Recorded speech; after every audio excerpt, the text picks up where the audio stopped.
Hello everyone! Welcome to our first ever podcast. Yes, We guys. trying hard to make this para sa iyo. Just wanna give a shout out to Ate Charm, manager, the producer. The midnight woman. Hi there, Charm. Grabe ka. Inspired by Ate Charm because may dahiya sa GPT message ka ko lo. By the way, her Facebook app, her Facebook account, guys, is Charm Malate. Maybe you can check her out. Basahon tan iya message ka ko lo, Papa Adi. Since Okay. waki man lakitan. May diya chat GPT message kasi ka ko lo ko. Pasensya na kayo. Ito po na yun na babatian niya na kung ano ito, powerful ito na bata. Ganyan talaga ang aming buhay dito. Kanina wari yaman namok, guys. Kaya wari pa kayo mag-start. But right now, we are already starting officially sa vlog. And now he's here. Pwede rin vlog. Vlog Podcast. podcast. Yeah, we just wanna... Makawa na. Manawan. Okay, basahan to message ni Ate Charm. I believe others will be able to relate just as deeply as I did, as your stories and testimonies have truly left a lasting impact on my heart, Papa. I believe I'm someone who doesn't support or advocate for things I don't truly believe in. So, when I encourage you, it came wholeheartedly, Wow. not without reason, ChatGPT. but from a place of certainty. Yes. Maximum. So she's very happy that we are finally taking her advice and we are pushing through sa first ever podcast. Yeah, Okay. we are more than happy to share Lunch. our God conversations, right, Papshi? Yes. God conversations with you guys. Super OA. We are very passionate.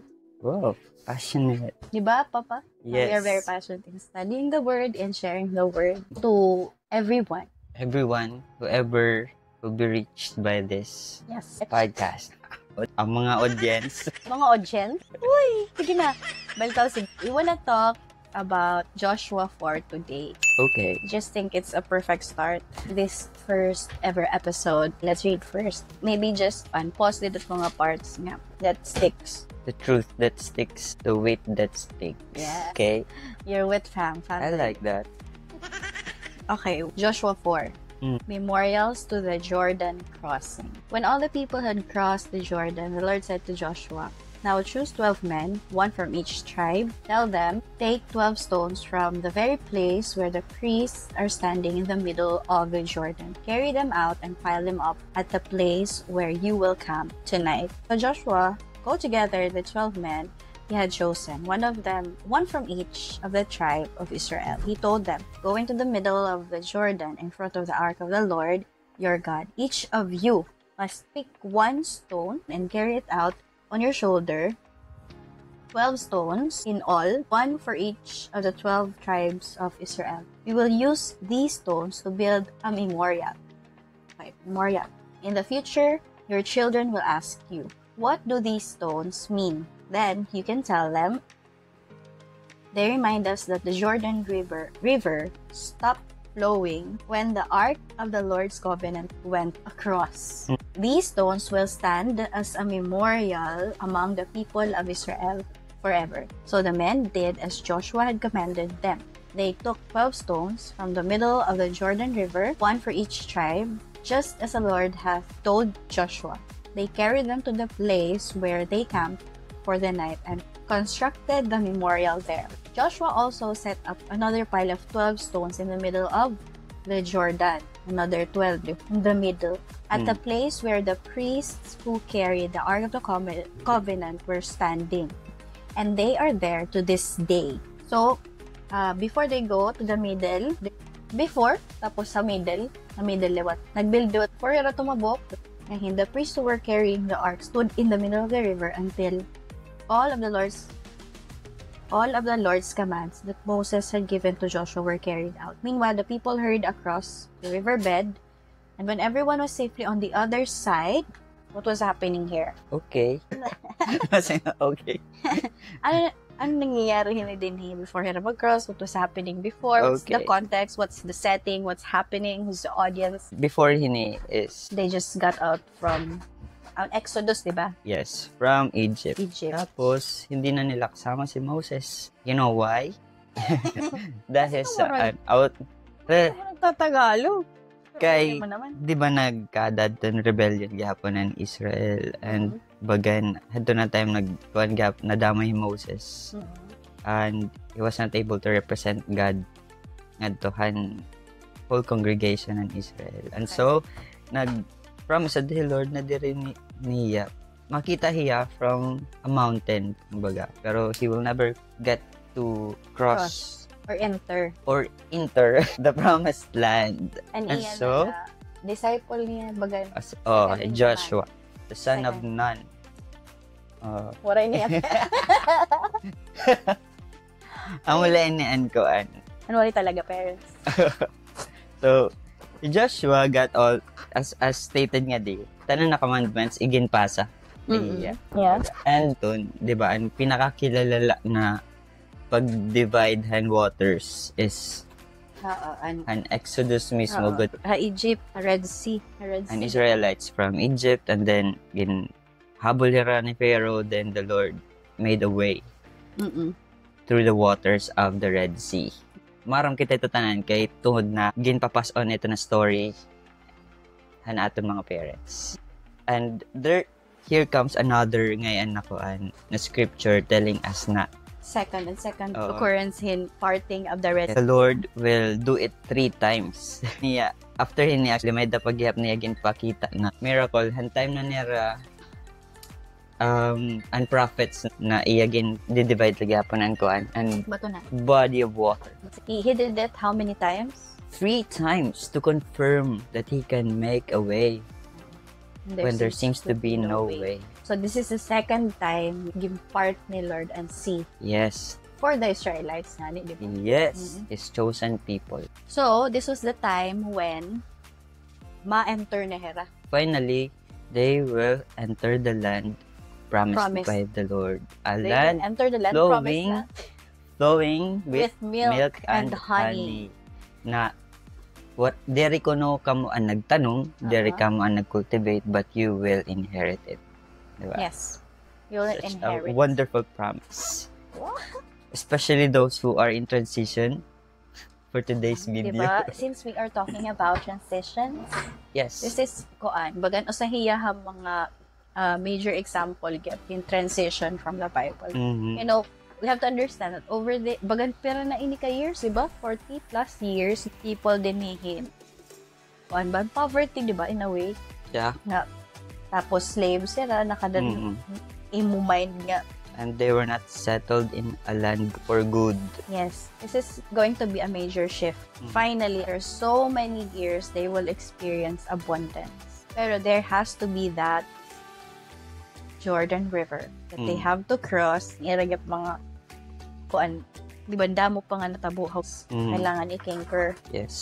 Yeah, now, after everything that have happened, Popsies, knowing na amiton and context, di ba, they are now entering the promised land. Who wrote this? Joshua was the author, except for the ending, which may have been written by High Priest Phinehas, an eyewitness to the events recounted there. The original audience, of course, and mga Israelites. Yes. Look, may kind of this special feature on us sitting out of over 1 million people. Joshua and Caleb were the only 2 who left Egypt and entered the promised land.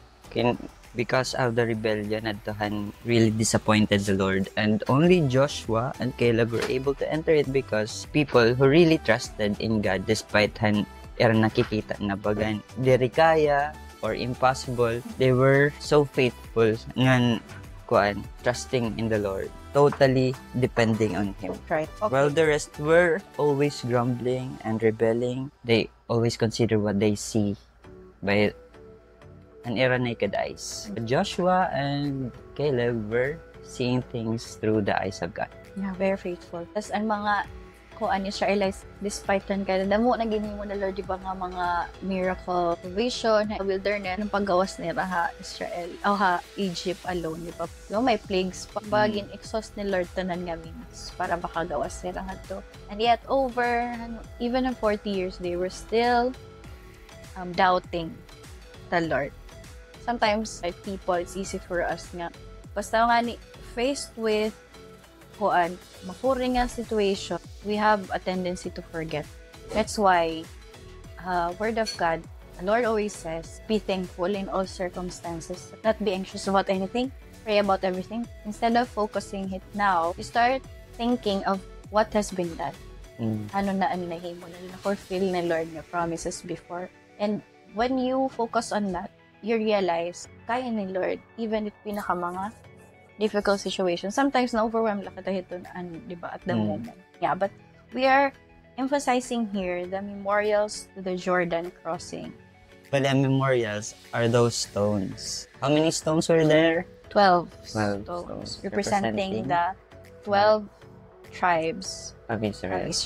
What we want to emphasize here is also parang the pulso of this podcast, Gihap Papa. We are both recipients in, di ba, mga promises fulfilled. Miracles. One miracles. Mga may daka memorial and faithfulness ni Lord. Yeah, transition. Seasons. Doing this is us, diba? Us also building that memorial stone. Yes, and also para gihapon in the future when Asahel grows up and he needs some advice. Yeah. At least pamati hiya naman gihapon i-share throughout naman journey with the Lord. Yes. And more than that, there's Papa, there is a commentary here na I really, really love. And diba nawasa tagani kanina. There's a commentary here for verses 24. Do you have traditions, special dates, or special play to help your children learn about God's work in your life? So it's perfect that you mentioned. Do you take time to tell them what God has done for you, forgiving and saving you, answering your prayers, supplying your needs, retelling your story will help keep memories of God's faithfulness alive in your family. The power of testimony. The power of building memorial stone. What do you think is and why is it important to testify the goodness of the Lord? Why is it important? Or even kasi bagan it i-context din malaan testimony bagan pati gihapon telling things about God. What is the importance of that of she? It's very important because some people has not experienced yet or is just not aware about God himself and how he does things. So it's very important na kita na mga nakaka-experience it kay Lord faithfulness, goodness, katapos mga testimonies na iyagin hahatag haaton. It's an opportunity actually for us to really give it or pay it forward para iba na tao na kumilalagi hapon na iya. That He is real and He is not just right there in heaven. Pwede ka mag-wish. Pwede ka mag-wish and He is too far for us. He is actually nearer than the air we breathe. Yeah. He's just a fall away. And so, these testimonies that we have actually even drive out the darkness. Yeah. Kalibutan. Because even Jesus said that we are supposed to be the light of the world and the salt of the earth. And if we stop talking about God, we stop testifying about the Lord, making Him known to people, then we stop being the light actually because direhira masabot na may adangayan mga tao na makaka-testify ng goodness ni Lord. And that is why it's very important to really pass it on. That's right. Hindi ba grabe, maaram Lord tendencies it. Hiya did even before they crossed the Jordan River. Kamandiya, di ba, to build memorial stone.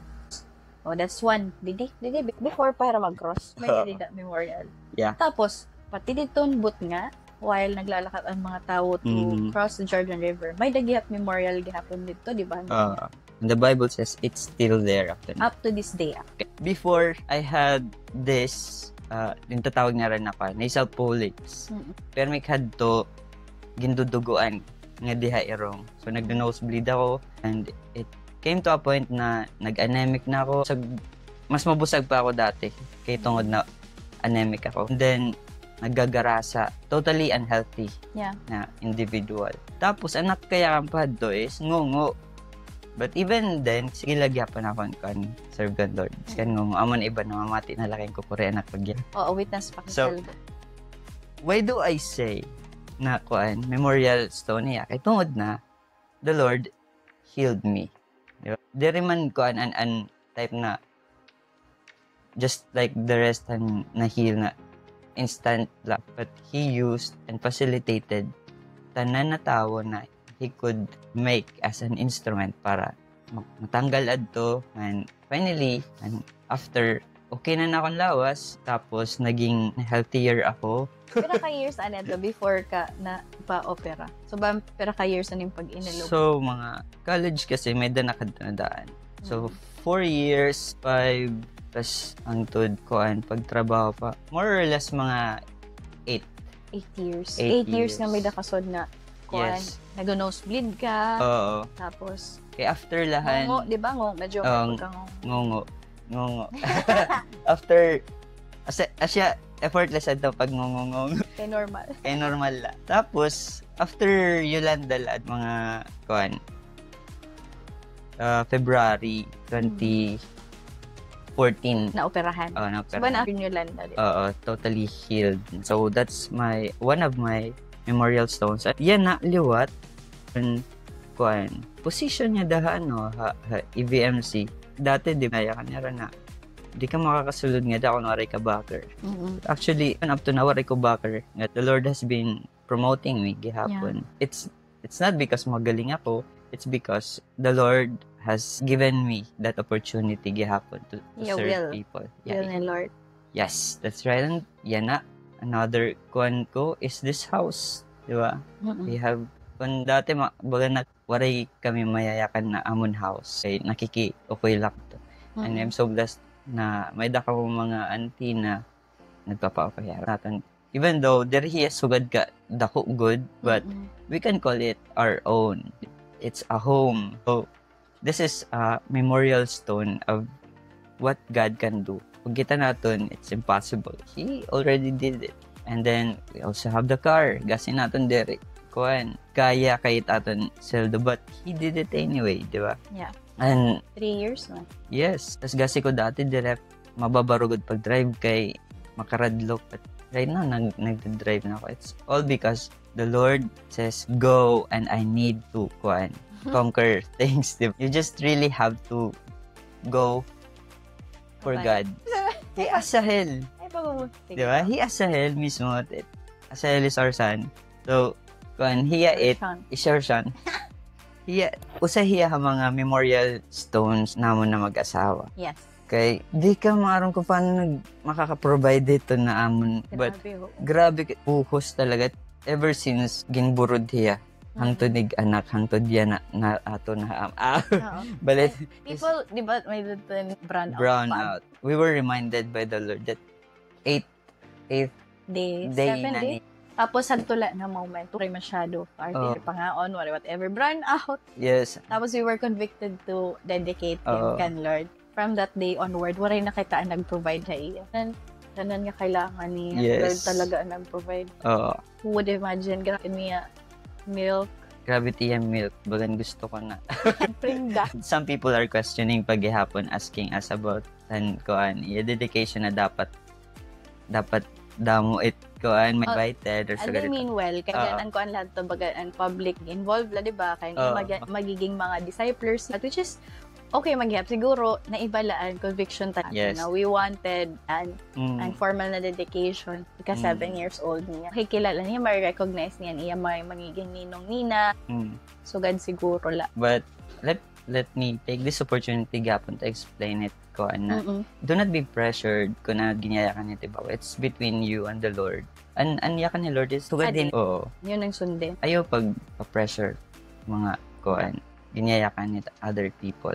Yeah, and the Lord sometimes would give you mga di mo ma-explain nga mga instructions because when everyone else is going this road, He will tell you to go the other way.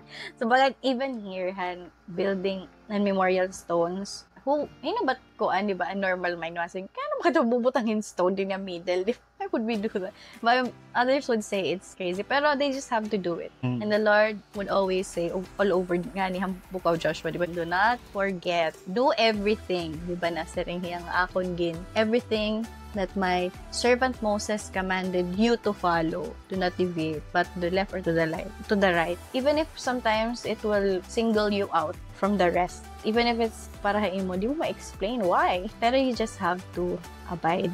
Yes. And so, part of application siguro is kung yan na no moment or yan at imo season, you're feeling challenged. Find your memorial stones. Yes. Keep coming back to those. Yes. Because those stones will tell you about God. Gaano niya kakaya na supportahan ka and solve it mo problems. You just go back to Him. Yes, and singko pa mo kanina, the antidote to a worried heart is really gratefulness. And the Lord always says, be thankful. When you are thankful, you remember the things you're thankful for, right? Diba pa? And you start to, diba na nga, to multiply your joy, count your blessing. May datagihapon itong wisdom. You really have to keep that ungrateful heart. Kung di rin na grateful team heart, diba, you start to grumble, you start to worry, mga sagay, may daka na mga what if di rin ko na graduate ka, wala ko trabaho, agi, what if di ako makabiling yung trabaho, what if di ko ma-provide. Nagsa-start ka pag worry talaga, di ba? Pag it pulls you, it breaks you down. Pero when you start to, sing mo pa man, balik-balik mo ito, if you have felt that, recount. Gin-build mo ito ng mga memorial stones, ginsurat mo, gin-remember mo, ginsustorya mo, testify mo, it will help you to really enter the promised land. Kay, it will really babagan sa silence niya at voice ni Lord. And when you silence the voice of the Lord, di ka na makaka-follow it yung direction na gipapa. Pero when you are grateful, at peace ka, nakakapamati ka kung ano tiya gusto nga next step for you. And that's super, super important. So, iniya ka man ni Lord, bagan kuan hiya, pabor hiya, brings glory to Him. Pero it give po protection na kita, it protect us from wrong decisions, from stress. Yes. So, let's end with a challenge. Kung ikaw, bagad feeling mo, medyo nangangalimot ka na kan Lord, just like the Israelites, di ba? Because the purpose of the memorial songs is for them to be reminded about the Lord, that they need God in every situation and in every season. Kung ikaw, feeling mo na luluya ka na, or baga na nahagkot ka na, find your memorial stones and go back to it. Yeah. And be reminded that you have been saved by the Lord and you have been blessed by the Lord, protected during those seasons that you were crying out. The Lord came and answered your call. So, whatever you are in, yan na a situation. Let's do that. Diba, Ecclesiastes, there's a time for everything. Yes. And a season for every activity under heaven. Bagan, makikitaan mo la din yan ang dalagan. Bagan, if you look in bird's eye view, and tabuhay era. They were crossing from point A to point B. And the point B was the promised land. Diba? But from point A, the Lord commanded them to build a stone. When you are in point A, remember na, matakan Lord, you've come this far. And when you are in the middle, you're harani na to your point B, ihapon, you'll know man siguro, kabagan, you will know it when you're about to reach to another point, another transition. A point B, medyo may times ito na overwhelming hiya, kaya para sa mga Israelites, they were in the middle. Yes. In the middle, di ba mahikitan mo? Siguro may mga sharks had to. Kita mo aram, nakikita niya rin, overwhelming nga middle din. Ada kahabot nga, para sa mga Israelites. May crocodile to kay river. Di ka maaram, di ba? Gabi ang anxiety somehow, or di ka maaram, lalamunon ka din middle. Even there, ginkuan ni Lord na, build a memorial stone. Ayaw lang kakalimot, diretso lang tingin, tapos remember lang, bisa nakadakambot nga, and He knows the weight, di ba? And when ma-transition, He knows how overwhelming it can get. Pero He wants you to focus. And then, makato ka na point B. Pagkanto na naman na point B, person ng mga Israelites, naka-cross na yung Jordan River, build na naman another memorial stone. So, really, throughout the season, ngayon, throughout the transitions, the Lord really commands and wants us to keep that grateful heart. Yeah. Yes, and keep building on that memorial stone. Kung ano yung nadara na from the previous season, keep building on that. That's right. So it was such a very, very nice session with you, Popshi. Thank you so much for sharing your heart. Yeah. Thank you so much too for facilitating this talk. Sana masundan pa ng maraming encounters. And ma-invite dapat iba, di ba, to join us in this God Talks. So, shall we conclude? Yeah. I think that wraps it up. Yeah. Is this the part where we say click Can subscribe? and Share. screw drives? Screw drives. Click and subscribe. So guys, thank you so much for listening and hope to see you soon. Talk to you soon. Talk to you soon. Podcast with you soon. In the next session, feel free to comment kung ano yung mga gusto nga pagstoryahan gap natin. Maybe gusto niyo magstorya about relationship, or career, or whatever it is. We will always invite God's presence into that. So shout out la parahan Sparklings, and the Spark Plugs. Yes. Thank you so much, everybody. You know who you are. Yeah. Pangangaralan ta pa? Ayaw na. Ayaw na kay bangin. Bang kita mamatbat. Ang kalag ni. Ang kalag ni ano. Gawit ko. Dahil ito, thank you guys for inspiring us. You are such an inspirational talker. Okay. Everybody. Goodbye.